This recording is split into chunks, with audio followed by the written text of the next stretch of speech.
ทำให้ดอกไม้บานแม้ในคืนเดียวดายเพราะเธอที่เข้าใจเห็นในความสำคัญทำให้ฉันมีวันนี้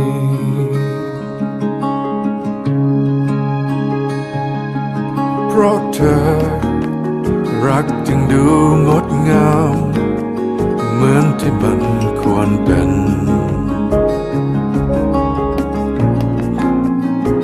เพราะรักเพียงคำเดียวทำให้ฉันเข้าใจรับรู้ในสิ่งที่เป็น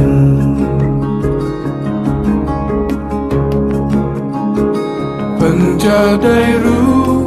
ความจริงว่าความรักแท้คืออะไรเพิ่งจะได้รู้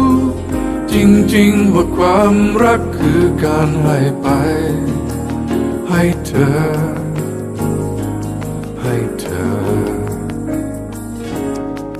เพราะเธอทำให้คนสีดำฝันจะเป็นคนดี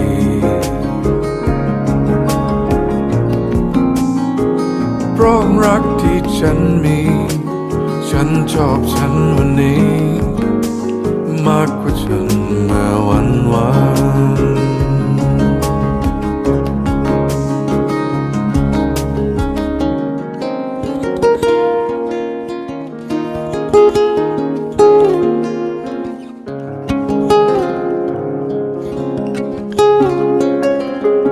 เพิ่งจะได้รู้ความจริงว่าความรักแท้คืออะไรเพิ่งจะได้รู้จริงๆว่าความรักคือการให้ไปให้เธอ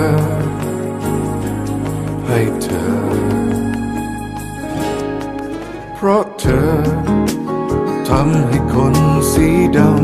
ำฝันจะเป็นคนดี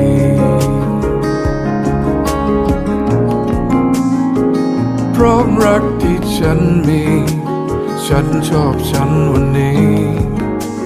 มากกว่าฉันเมื่อวันวานเพราะรักที่ฉันมีฉันชอบฉันวันนี้มากกว่าฉันเมื่อวันวาน